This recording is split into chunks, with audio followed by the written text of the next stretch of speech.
하나님의 사랑은 모든 사람에게 열려 있습니다.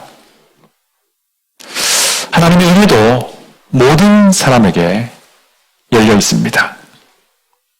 예수님 십자가에 살려주신 그 죽음도 모든 사람을 위한 것입니다. 만약에 하나님의 사랑이 특정한 사람에게만 열려 있는 것이라면 우리 그리스도인이 모든 사람을 사랑할 이유가 없어집니다. 만약에 하나님의 은혜가 특정한 사람에게만 열려 있다면요, 우리 그리스도인이 모든 사람에게 복음을 들고 나갈 필요가 없습니다. 만약에 예수 그리스도의 그 죽음이 특정한 사람들만을 위한 것이라면요, 우리 그리스도인이 모든 사람에게 나아가서 그들에게 예수 그리스도를 전할 이유가 없어지게 됩니다. 만약에 하나님의 긍휼이 특정한 사람에게만 열려 있다면 우리 그리스도인이요, 그들 모두를 마음에 두고 그들의 구원을 위해 기도할 이유가 사라지게 됩니다. 여러분, 하나님의 사랑은요, 하나님의 긍휼은요, 하나님의 구원의 은혜는요, 예수 그리스도의 그 십자가의 죽음은요, 모든 사람에게 활짝 열려 있습니다. 그래서 누구라도 하나님의 사랑을 받기 원한다면, 누구라도 하나님의 긍휼을 얻기 원한다면, 누구라도 구원의 은혜 받기 원한다면, 누구라도 예수 그리스도를 내 구주로 믿기 원한다면, 그가 어떤 사람이라 할지라도 그는 구원 얻게 됩니다. 그리고 그 사람은 진리를 알게 되고요. 그리고 그 사람은 그 진리 안에서 살아가게 됩니다. 이것이 복음이요, 이것이 하나님의 구원입니다. 이것이 하나님의 은혜입니다. 여러분, 우리가 그런 사람 아닐까요? 그래서 우리 그리스도는요, 모든 사람을 위해서 도움의 손길을 내밀고자 하는 겁니다. 모든 사람을 위해서 복음 메시지를 전하고자 하는 것입니다. 모든 사람을 위해서 우리가 기도하고자 하는 것입니다. 모든 사람을 위하여, 모든 사람을 위하여. 바울은 디모데전서 1장에서요, 서론을 이제 끝납니다. 서론 끝내고요, 2장부터 구체적으로 디모데가 에베소 교회에서 무엇을 해야 할지를 하나하나 이제 알려주기 시작합니다. 그 말은 곧 에베소 교회 지체들도 그와 똑같이 함께 발맞춰 나가야 한다라는 말씀이겠지요. 그래서 바울의 첫 번째 목소리는요, 기도에 대한 내용입니다. 기도에 대한 내용입니다. 그런데 그 내용인즉슨요, 기도하지 않는 에베소 교회 지체들에게 기도하라라는 것이 아니에요. 그 내용은요, 기도하는 에베소 교회 지체들에게 기도의 지경을 넓혀라 라는 것입니다. 이렇게 할 때에 그들의 예배가 참된 예배가 된다라는 겁니다. 이렇게 할 때에 그들의 복음 전도가 참된 복음 전도가 된다라는 것입니다. 이렇게 할 때에 그들의 삶이 하나님의 뜻을 반영하고 투영하고 담는 삶이 된다라는 것입니다. 이 말을 쭉 하면서 바울은요, 모든이라는 단어를 즐겨 씁니다. 1절에 보시면요, 모든 사람을 위하여 간구와 기도와 도구와 감사를 이렇게 말합니다. 2장 2절에 보시면요, 모든 높은 지위에 있는 사람을 위하여 하라. 이는 우리가 모든 경건과 모주 이렇게 말합니다. 4절도 보시면요, 모든 사람이 구원을 받고 진리를 아는데 이르는 것이 하나님의 뜻이다라고 말합니다. 6절도 보시면요, 그가 모든 사람을 위하여 자기를 대속로 주셨다라고 말합니다. 모든. 바울이요, 먼저 모든이라는 단어를 사용해서 우선적으로 언급하는 주제는 기도였다고 말씀드립니다. 결국 이 말씀은요, 기도의 지경을 넓히라는 것인데요, 우리가 살펴볼 첫 번째 주제는 바로 기도입니다. 기도의 지경을 넓히라라는 바울의 가르침을 좀 살펴봅니다. 우리 다 같이 1절 한번 읽어볼까요? 1절입니다. 다 같이 있습니다. 시작.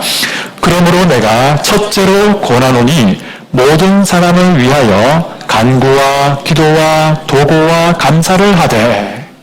여러분, 간구, 기도, 도고, 감사 다 할 것 같은데 하면서 모르겠죠. 도고가 과연 무엇인가? 이 간구든 기도든 도고든 뭐 감사든요, 이 모든 것이 다 일반적으로 기도라는 그 용어에 다 들어오는 말입니다. 두 번째 단어 기도는요, 그 당시나 지금이나 우리가 일반적으로 기도한다라고 말할 때 그 기도를 말합니다. 그런데 첫 번째 단어 간구라는 말은요, 급한 필요를 행할 때 기도한다라는 그런 의미로 쓰이는 단어입니다. 세 번째 단어 도고는요, 현재 우리가 쓰는 중보라는 표현과 똑같은 단어입니다. 네 번째 단어 감사, 잘 알고 있죠. 감사는 우리가 아는 그 감사입니다. 우리가 기도할 때에 하나님께 감사를 표합니다. 그렇죠. 여러분, 기도할 때 하나님 감사합니다라고 시작하는 경우가 많이 있습니다. 여러분, 우리가 하나님께 감사해야 될 이유가 너무도 많습니다. 그 중에 단 한 가지를 꼽으라면요, 우리가 하나님께 감사해야 할 단 한 가지 이유가 있다면 그것은요, 하나님의 구원의 은혜인 겁니다. 이 구원의 은혜가 가장 우선적인, 가장 큰, 가장 기본적인 우리의 감사의 이유가 됩니다. 그래서 이 구원의 은혜 생각하면요, 그 어떠한 불행이 찾아온다 하더라도 그럼에도 불구하고 감사할 수 있는 근거가 됨을 우리는 믿습니다. 뭐 이것 외에도 우리가 감사해야 할 이유가 너무나도 많이 있죠. 이렇게 큰 놀라운 구원의 은혜를 허락하신 하나님께서 우리를 그냥 내버려두지 않으실 것이니까요. 자, 그런데 오늘 이 1절을 보니까요, 기도를 하되 누구를 위해 기도하라고 말합니까? 모든 사람을 위하여, 모든 사람을 위하여 기도하라 말합니다. 이게 무슨 말입니까? 우리의 기도의 범위에 제한이 있어서는 안 된다는 소리게 말씀해 줍니다. 한마디로 말하면요, 기도의 범위를 넓혀라는 겁니다. 기도의 지경을 넓히라는 것입니다. 모든 사람이라 하면 나 자신도 포함되겠지만 내가 아닌 다른 사람들도 포함됩니다. 또 다른 사람이라 하면요, 내가 잘 아는 다른 사람도 포함되겠지만 내가 잘 모르는 다른 사람도, 내가 아예 전혀 모르는 다른 사람도 포함되는 겁니다. 그래서 이 기도의 범위를 넓히라 라고 하는 것은요, 네 자신만을 위해서 기도하지 말라는 겁니다. 다른 사람의 형편을 돌아보고 그들을 위해서도 기도하라는 것입니다. 심지어 일면식도 없는 사람을 할지라도 그들의 형편이 기도해야 할 상황이라면 그들을 위해서도 기도하라는 거예요. 또 한편 모든 사람을 위하여 라고 말하는 것은요, 우리의 기도의 지경이 넓혀지되 차별 없이 넓혀져야 한다라는 것을 우리에게 말해주고 있습니다. 여러분, 2절 한번 보십시오. 2절 제가 읽어드릴게요. 임금들과 높은 지위에 있는 모든 사람을 위하여 하라. 모든 사람을 위하여 기도하라는 것이죠. 이는 우리가 모든 경건과 단정함으로 고요하고 평안한 생활을 하려 함이라. 여기서 임금들은요, 누구를 말하냐면 그 당시 로마 제국의 황제들을 말합니다. 높은 지위에 있는 사람들은 누구를 말하겠습니까? 로마 제국의 관료들을 말합니다. 그리고 지방의 각 행정관들이 파견되어 있는데 그들을 위해서 기도하라는 거예요.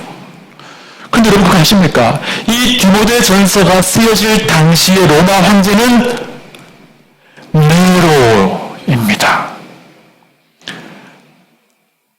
네로 하면 무엇이 떠오릅니까? 기독교를 그렇게나 박해했던 로마의 황제 중 한 사람이에요. 기독교를 그렇게 박해했던 로마의 황제들 중에 한 사람이에요. 네로 황제의 기독교 박해가 시작된 건요, 주후 65년경입니다. 이때 본격적으로 박해가 시작됩니다. 이때 즈음에서 로마의 대화재가 일어났고요. 이 대화재의 그 원인을 누구에게 돌리냐면 기독교인들에게 돌렸어요. 이때 바울이요, 로마에 방문했다가 로마 교회 돕기 위해서, 위로하기 위해서 갔다가 로마의 지하 감옥에 갇힙니다. 그리고 여기에서 마지막 편지 디모데 후서를 씁니다. 그리고 얼마 지나지 않아서 로마 지하 감옥에서 바울은 순교당합니다. 물론 우리가 보고 있는 디모데 전서는 주 63년에서 65년 사이에 기록된 것으로 우리가 알 수 있습니다. 그런데 아까 말씀드렸죠. 네로 황제는요, 기독교를 박해하던 여러 로마 황제들 중에 한 사람이었어요. 그러니까 로마 제국의 전반적인 분위기는 기독교는 로마 제국의 악이다, 적이다 라고 간주하던 시기였던 거예요. 그래서 로마 제국은요, 주 초기 300년까지는요, 기독교가 로마 제국의 위협으로 여겨졌던 시기였어요. 그래서 매 황제가 바뀔 때마다, 매 때마다 기독교에 대한 조직적인 박해가 계속 있어 왔어요. 이 박해가 조직적인 굉장히 심한 타락과 박해가 간헐적으로 있었지만 끊어지지 않고 있었고요. 이 말은 전반적인 분위기가 다 기독교에 대해서 부정적인, 기독교를 미워하는 그런 분위기가 로마 제국의 상황이었던 겁니다.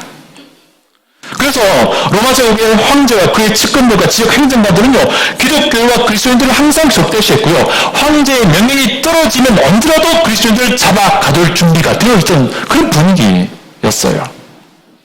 그러다 보니까 그 당시 우리 믿음의 조상들, 믿음의 선배들은 어떻겠습니까? 그들 역시 로마 제국의 황제와 그 측근들과 자기 지역을 다스리는 파견된 지방 행정관들을 사실 인간적으로는 고운 시선으로 바라보기가 매우 힘든 그런 상황이었습니다. 로마 제국은 그리스도인들을 미워하는 상황이었고요. 그리스도인들은 로마 제국을 좋아할 수 없는 그런 형편에 처해져 있었다는 거예요. 그런데 오늘 이 말씀 뭐라고 말합니까? 성령 하나님께서는요, 바울을 통해서 디모데와 에베소 교회 지체들에게 뭐라고 말합니까? 네로 황제와 그의 측근들과 그가 보낸 지방 행정관들을 위해서 기도하라는 거예요. 말하자면 무슨 말입니까? 네가 좋아하는 사람을 위해서만 기도하지 말라는 거예요. 너에게 잘 대해주는 사람을 위해서만 기도하지 말라는 거예요. 네가 좋아하지 않는 사람을 위해서도, 내가 좋아하지 않는 사람을 위해서도 기도하라는 겁니다. 나를 좋아하지 않는 사람을 위해서도 기도하라는 거예요. 나를 미워하는 사람을 위해서도 기도하라는 겁니다. 나에게 손해를 입혔던 사람을 위해서도 기도하라는 거예요. 내가 정말 꼴보기 싫은 사람이 있다 하더라도 그를 위해서 기도하라는 게 오늘 이 말씀의 요신 거예요. 여러분, 우리 하나님은 차별이 없는 분이십니다. 그래서 하나님은 모든 사람을 위하여 하나님의 그 복음의 구원의 은혜를 열어놓고 계신 거잖아요. 그런데 우리는요, 이런 차별 없는 하나님께 기도하면서 우리는 차별합니다. 보세요. 오늘 이 말씀을 잘 새겨듣습니다. 자기 자신만을 위해서 기도하지 말라. 이 말씀을 새겨듣고 이 말씀에 순종하고 결단합니다. 그리고 이제 다른 사람의 형편을 좀 돌아봅니다. 그리고 그들을 위해서 기도하기 시작합니다. 이렇게 되시길 바랍니다. 자, 그런데 내 기도 제목에 있는 사람들 이름을 쭉 보니까 웬걸 내가 좋아하는 사람들만 있어요. 오늘 당장 내가 좋아하지 않는 사람들도 여러분의 기도 목록에 올리시기 바랍니다. 이렇게 기도하기 시작했는데 내 기도 제목 사람들 이름을 보니까 웬걸 나를 좋아해주는 사람들만 그 이름이 있어요. 오늘 당장 여러분들 기도 수첩에 여러분들을 좋아하지 않는다고 생각하는 그 사람도 올리시길 바랍니다.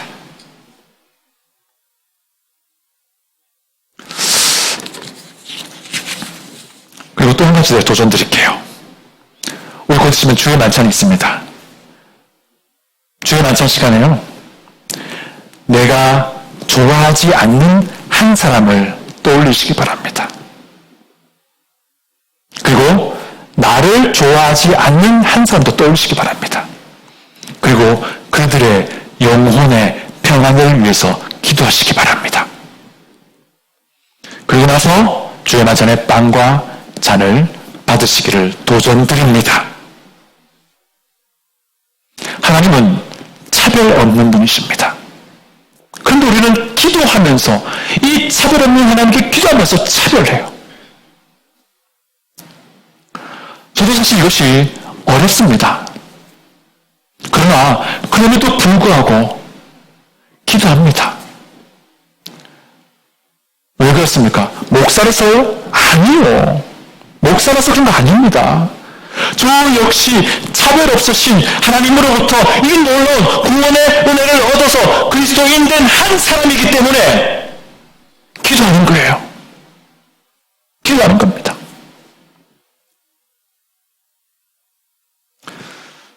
내로 황제를 위해서 기도하랍니다. 또 한편 우리는요, 나의 정치적인 입장을 떠나서도요, 이 나라의 대통령을 위해서 기도를 해야 됩니다. 대통령뿐만 아니라 그의 스태프들을 위해서도 기도해야 되고요. 사법부의 일꾼들을 위해서도 기도해야 되고요. 상원의원, 하원의원을 위해서도 기도해야 됩니다. 내 정치적 입장과 관계없이 올해 말에 대통령 선거 있잖아요. 미스터 트럼프가 대통령이 된다면 우리는 기꺼이 그를 위해 기도해야 되고요. 미세스 해리스가 대통령이 된다면 우리는 기꺼이 그를 위해서 기도해야 되는 거예요. 그들이 하나님의 말씀의 원리를 벗어나지 않도록 하기 위해서 기도하셔야 됩니다. 그들의 영혼이 예수 그리스도를 알도록 하기 위해서 기도해야 되는 거예요. 그들이 우리의 신앙의 삶의 자유를 박탈하지 아니하도록 그렇게 정치하도 기도해야 되는 거예요. 그래서 2절 후반부에 이런 말씀이 있습니다. 이는 우리가 모든 경건과 단정함으로 고요하고 평안한 생활을 하려 함이라. 이 경건이라 하면요, 하나님을 두려워하는 마음을 말합니다. 이게 무슨 말이겠습니까? 우리가 하나님을 두려워하는 우리의 신앙생활을 말하는 거예요. 우리가 자유롭게 우리의 신앙을 영위할 수 있도록 하기 위해서 기도하라는 겁니다. 단정함이란 말을 우리가 주목해야 됩니다. 이것은요, 존경받을 만한 삶을 말해요. 그리스도인의 삶이 위험이 있는 삶이라는 거예요. 해야만은 그런 위험 아니고요. 정말 이 사람의 삶 안에 예수 그리스도의 그 사랑이 보이고 정말 이 사람의 삶 안에 하나님의 그 거룩함이 보이는 그런 위협이 있는 삶을 말합니다. 품격 있는 삶을 말해요.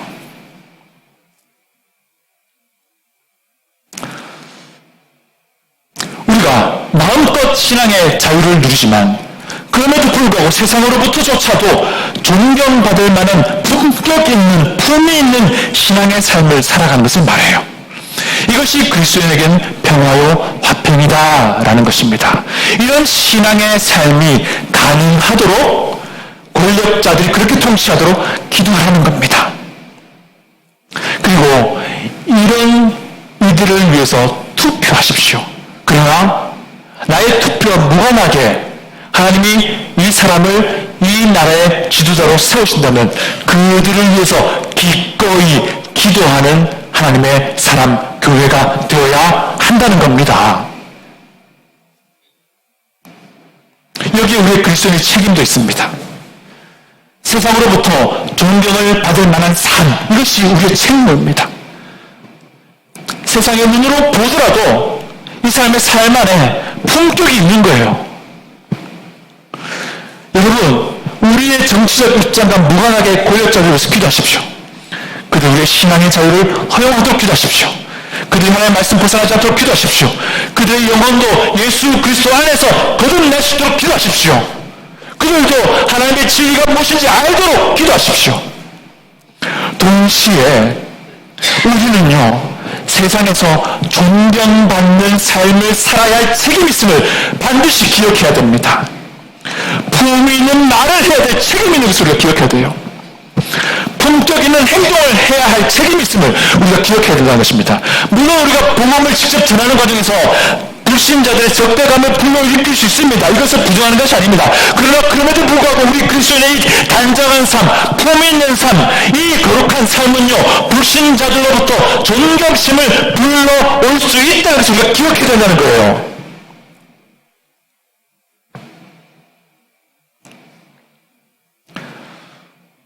여러분, 기도의 지경을 넓히면요, 우리의 예배의 지경이 넓어집니다. 바울은 이런 기도의 삶, 지경이 넓혀진 이 기도의 삶이 뭐라고 말하냐면요, 하나님이 받으시는, 하나님이 기뻐하시는 예배다라고 우리에게 말해주고 있습니다. 우리 다 같이 3절 한번 읽어볼까요? 3절입니다. 3절 다 같이 읽습니다. 시작.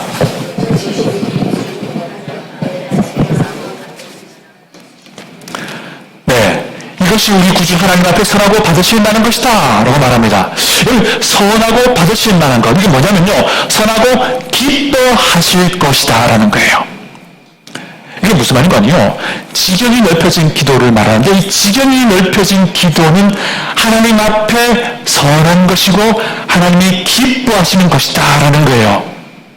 이 말은요, 모든 사람을 위한 기도를 드리는 이 삶이 우리가 마땅히 하나님께 드려야 할 기도, 하나님께 드려야 할 예배라는 것을 우리에게 알려주고 있어요. 여러분, 로마서에서 이와 비슷한 구절이 떠오르지 않습니까?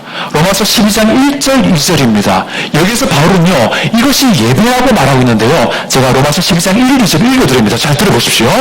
그러므로 형제들아, 내가 하나님의 자비하심으로 너희를 구원하노니 너희 몸을 하나님이 기뻐하시는 거룩한 산 제물로 드리라. 하나님이 기뻐하시는, 여기서 받으실 만한 것으로 디모데전서 2장 3절에 번역한 말이 똑같은 말입니다. 기뻐하시는, 받으실 만한 거룩한 산 제물로 드리라. 이는 너희가 드릴 영적 예배니라. 너희는 이 세대를 본받지 말고 오직 마음을 새롭게 함으로 변화를 받아 하나님의 선하시고 기뻐하시고 온전하신 뜻이, 하나님의 선하시고 받으실 만한 온전한 뜻이 무엇인지 분별하도록 해라. 이것이 바울이 예배라고 정의하고 있는 부분입니다. 이게 무슨 말입니까? 우리의 기도의 지경이 넓어질 때 우리의 예배가 하나님이 기뻐 받으시는 예배가 된다라는 겁니다. 여러분, 굉장히 충격적이지 않습니까? 하나님은요, 하나님께 나오는 자를 차별하지 않으세요. 우리의 기도가 차별 없이 지경이 넓혀지면 차별 없으신 하나님이 우리 예배를 받으신다라는 겁니다. 기도의 지경이 넓혀지지 않으면서 여전히 이기적인 상황이라면요, 우리가 드리는 이 예배가 하나님 앞에 온전해질 수 없다라는 것을 우리에게 간접적으로 이야기해주고 있다는 사실이에요. 충격적이지 않습니까? 여러분, 기도의 지경이 넓어지면요, 복음 전도의 지경이 넓어집니다. 기도의 지경이 넓어지면요, 예배의 지경도 넓어지고 우리의 복음 전도도 완성되어집니다. 우리 다 같이 4절을 읽어보겠습니다. 다 같이 4절 읽습니다. 하나님은 모든 사람이 구원을 받으며 진리를 아는 데 이르기를 원하시느니라. 아멘. 우리가 왜 모든 사람을 위해서 기도해야 합니까? 왜 그렇습니까? 하나님의 구원의 은혜가 모든 사람에게 열려 있기 때문입니다. 그렇다면 모든 사람을 위해서 우리는 무엇을 기도해야 합니까? 네, 모든 사람을 위해서 우리가 기도하되 그들의 영혼이 구원받기를 기도하는 겁니다. 위에 있는 권력자들 위해 기도할 때 그들의 영혼이 구원받기를 기도하는 거예요. 또한 우리는 모든 사람을 위해서 기도할 때 그들이 하나님의 진리가 무엇인지 알고 그 진리 안에 살아가기를 기도하는 것입니다. 이것은요, 우리의 기도의 내용이 달라지는 것을 말합니다.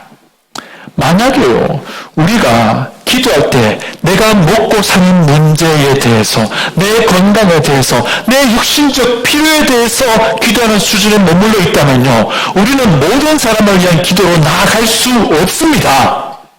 없어요.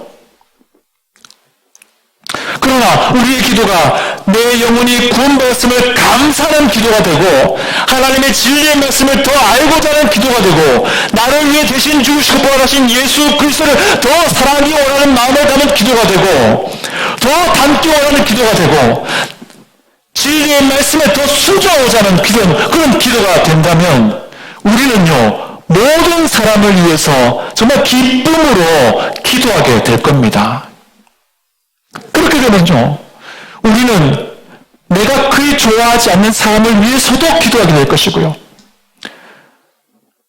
나를 미워하는 사람을 위해서도 기도하게 될 겁니다. 하나님, 기도하다 이런 마음이 들 거예요. 하나님, 나의 이 속 좁은 마음을 넓혀주세요 라고 기도하게 될 거예요. 그가 이뻐 보이게 해주세요 라고 기도하게 될 거라는 겁니다. 나에게도 예수님의 그 마음을 주세요 라고 기도하게 된다는 거예요. 그리고 또 이렇게 기도하겠죠. 하나님, 그가 예수 그리스도를 알게 해주세요. 그가 하나님의 진리의 말씀을 알게 해주세요. 그리고 저도 예수님을 지금보다 더 깊이 알게 해주세요 라고 기도하게 됩니다. 6절 읽어드립니다. 그가 모든 사람을 위하여 자기를 대속물로 주셨으니 기약이 이루어주신 증거니라. 여러분 그리스도의 대속 죽음은요 모든 사람을 위한 것입니다.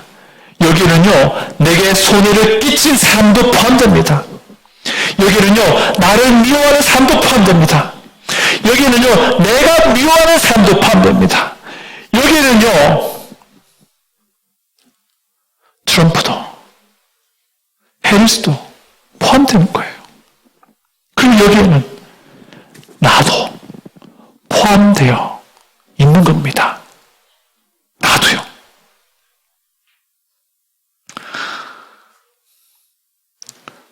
우리의 기도의 지경이 넓어지면요 우리의 삶의 지경도 넓어집니다. 왜 그렇습니까? 우리의 기도 지경이 넓어지면요 우리의 삶은 하나님의 뜻을 투영하는 삶으로 바뀌게 되기 때문입니다. 기도의 지경이 넓어지면요 우리의 삶은 하나님의 소원을 담는 그릇이 된다는 것입니다. 이것이 우리의 삶의 지경이 넓어지는 것인 거예요. 그래서 바울은요 기꺼이 하나님의 소원을 투영하는 삶으로의 그 부르심에 응한 겁니다. 그리고 기꺼이 하나님의 마음을 담는 그릇의 삶을 살고 있는 겁니다. 7절 한번 보십시오. 7절 보십시오. 이를 위하여 내가 전파하는 자와 사도로 세움을 입은 것은 참말이요 거짓말이 아니니 믿음과 진리 안에서 내가 이방인의 스승이 되었노라. 이를 위하여 바울은요 복음 전파하는 사람, 사도, 교사로 부름에 응했는데 믿음과 진리 안에서 그 삶을 정말 꾸준하게 살아왔던 거 우리가 이미 다 살펴보았습니다. 그 이유가 무엇입니까? 이를 위하여 기도의 지경이 넓어진 삶을 사는 것, 예배의 지경이 넓어진 삶을 사는 것, 복음 전도의 지경이 넓어진 삶을 사는 것, 이를 위하여 하나님의 부르심에 응한 거예요. 그리고 그 하나님의 부르심에 응한 그 삶을 찾아보니까 또 저절로 기도의 지경이 넓어지는 것이요, 복음의 지경이 넓어지는 것이요, 그리고 삶의 지경이 넓어지는 것이요, 예배의 지경이 넓어지게 되는 일이 그에게 있었던 거예요. 여러분, 우리는 하나님의 원하심을 담아내야 합니다. 담아내야 돼요. 우리의 삶은요, 하나님의 소원을 잘 투영해 줄 수 있어야 됩니다. 우리의 삶이요, 내 소원, 내 욕심, 내 마음, 내 이기적인 것들, 이것들 담아내는 삶에 불과하다면요, 내가 믿는다고 말하는 그 하나님은요, 거짓말쟁인 거예요. 우리의 신앙은요, 거짓인 거예요. 성도 여러분, 바울은요, 이 일을 위해서 부름받았습니다. 디모데 역시 이를 위해 부름받았습니다. 그리고 디모데가 목회하던 그 에베소 교회의 지체들도요, 비록 연약하고 부족함이 있지만 그들도 이를 위해 부름받은 겁니다. 그리고 지금 여기에 앉아 계신 예수 그리스도를 내 구주로 믿는 여러분들도 이를 위해 부름받은 거예요. 그런 자들이 모인 이 생수교회도 이를 위해 부름받은 것입니다. 저 역시 이를 위해 부름받은 한 그리스도인인 겁니다. 모든 사람을 위해 기도할 줄 아는, 그래서 하나님이 기뻐 받으시는 예배와 하나님이 기뻐 받으시는 삶이 눈으로 보여지는, 잃어버린 영혼들에게, 모든 잃어버린 영혼들에게 복음의 메시지를 외칠 줄 알고 보여줄 줄 아는, 그래서 하나님의 마음과 뜻과 소원을 넉넉하게 담아낼 줄 아는 그런 우리가, 그런 생수교회가 되길 원합니다. 누가 물어본다면 생수교회가 여기 있소이다 라고 우리가 자신 있게 말씀드려야 되지 않겠습니까? 다시 기도하겠습니다.